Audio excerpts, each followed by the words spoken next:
윤석열 대통령이 국정감사를 앞두고 내일 국민의힘 원내 지도부 등을 초청해 만찬 회동을 합니다. 김건희 여사 특검법 전국과 맞물려 여권 내 단일 대우를 유지하기 위한 성격이란 분석이 적지 않은데 한동훈 대표의 만찬 불참을 두고도 여러 해석이 무성합니다. 임성재 기자의 보도입니다. 윤석열 대통령이 내일 국민의힘 원내 지도부와 여당 소속 상임위원장, 상임위 간사단을 초청해 만찬을 갖습니다. 다음 주 국정감사 전 격려 차원의 만남이란 게 원내 관계자들의 설명입니다. 하지만 곧 대통령의 제2요구권 행사가 예상되는 김건희 여사 특검법, 이어지는 재표결 국면에 앞서 이탈표를 방지하고 여당 내 결속을 다지는 성격이 강하다는 분석도 적지 않습니다. 대통령 탄핵으로 가기 위한 그 과정을 검사법이라고 저희가 판단하고 있기 때문에 이것을 찬성한다거나 이런 의원들이 과연 얼마나 있을까요? 저희는 그렇게 보지 않습니다. 특히 만찬 참석 명단에서 한동훈 대표가 빠진 걸 두곤 여러 해석이 나옵니다.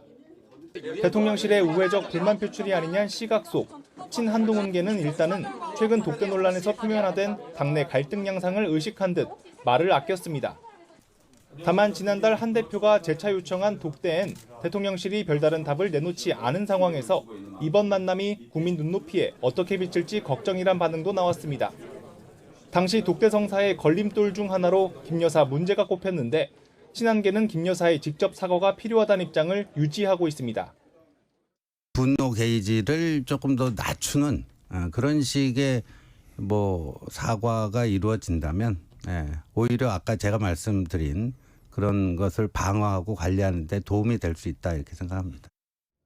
이런 가운데 한 대표는 지난 전당대회 과정에서 좌파 유튜버에게 자신을 공격하라고 사주한 현 정부 인사가 있다며 대통령실 출신 인물을 겨냥한 듯한 발언을 SNS에 남겼습니다.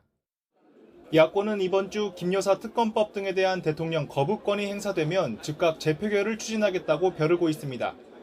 친윤계뿐 아니라 친한계에서도 당장 재표결을 해도 특검법이 통과되는 일은 없을 거라고 입을 모으고 있지만 만찬 등을 둘러싼 미묘한 신경전이 반복되다 보면 단일 대우에도 균열이 갈 수 있다는 우려 섞인 전망도 나옵니다. YTN 임성재입니다.